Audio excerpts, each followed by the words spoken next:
ಭಾರತಾದ್ಯಂತ ಆಚರಿಸುತ್ತಿರುವಂತಹ ಮಹಾಶಿವರಾತ್ರಿ ಹಬ್ಬದ ಮಹಿಮೆ ಏನು ತಿಳಿದುಕೊಳ್ಳೋಣ. ಮಹಾಶಿವರಾತ್ರಿ ಹಿಂದೂ ಧರ್ಮದ ಪ್ರಮುಖ ಹಬ್ಬಗಳಲ್ಲಿ ಒಂದು. ಇದು ಪ್ರತಿ ವರ್ಷ ಮಾಘ ಮಾಸದ ಕೃಷ್ಣ ಪಕ್ಷದ ಚತುರ್ದಶಿ ತಿಥಿಯಲ್ಲಿ ಆಚರಿಸಲಾಗುತ್ತದೆ. ಈ ಹಬ್ಬ ಶಿವನ ಪರಮ ಭಕ್ತಿಯ ಸಂಕೇತವಾಗಿ ಶಿವನನ್ನು ಪೂಜೆ ಮಾಡುತ್ತಾರೆ. ಭಕ್ತರು ಶ್ರದ್ಧೆ ಭಾವನೆಯನ್ನು ಈ ಹಬ್ಬದಂದು ಸೂಚಿಸುತ್ತಾರೆ. ಹಿಂದೂಗಳು ಅತ್ಯಂತ ಭಕ್ತಿಯಿಂದ ಪೂಜಿಸುವ ಶಿವ ದೇವರ ಈ ಹಬ್ಬ ಮಹಾಶಿವರಾತ್ರಿ. ಈ ಮಹಾಶಿವರಾತ್ರಿಗೆ ಸಂಬಂಧಪಟ್ಟಂತೆ ಒಂದು ಪೌರಾಣಿಕ ಕಥೆಗಳು ಹೀಗೆ ಹೇಳ್ತವೆ. ಈ ಹಬ್ಬದ ಹಿಂದಿನ ಹಲವಾರು ಪೌರಾಣಿಕ ಕಥೆಗಳು ಕೂಡ ಪ್ರಸಿದ್ಧವಾಗಿವೆ.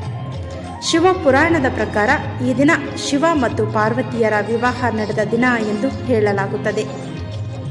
ಇನ್ನೊಂದು ಕಥೆಯ ಪ್ರಕಾರ ಸಮುದ್ರ ಮಂಥನಕ ಸಮಯದಲ್ಲಿ ಪ್ರಪಂಚವನ್ನು ರಕ್ಷಿಸಲು ಮಹಾದೇವನು ಕಾರ್ಕೋಟಕ ವಿಷವನ್ನು ಹೀರಿದನು. ಇದರಿಂದ ಆತನ ಕಂಠ ನೀಲವಾಗಿ ನೀಲಕಂಠ ಎಂಬ ಬಿರುದನ್ನು ಪಡೆದನು.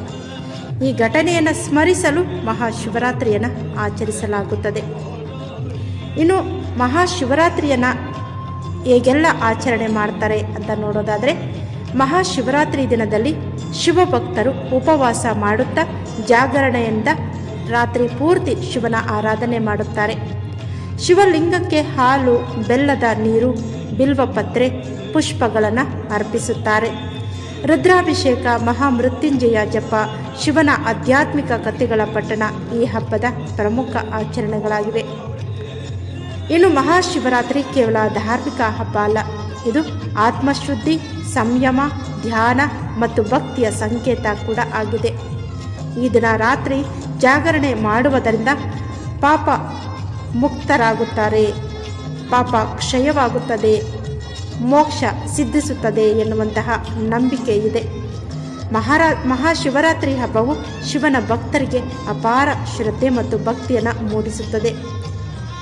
ಅಷ್ಟೇ ಅಲ್ಲ, ಮಾನವ ಜೀವನದಲ್ಲಿ ಸತ್ಯ, ಶಾಂತಿ ಮತ್ತು ಧರ್ಮದ ಮಾರ್ಗವನ್ನು ಅನುಸರಿಸಲು ಪ್ರೇರೇಪಿಸುತ್ತದೆ. ಆದ್ದರಿಂದ ಈ ಪವಿತ್ರ ಹಬ್ಬವನ್ನು ಶುದ್ಧ ಹೃದಯದಿಂದ ಆಚರಿಸಿ ನಾವೆಲ್ಲರೂ ಕೂಡ ಶಿವನ ಕೃಪೆಗೆ ಪಾತ್ರರಾಗೋಣ. ಓಂ ನಮಃ ಶಿವಾಯ.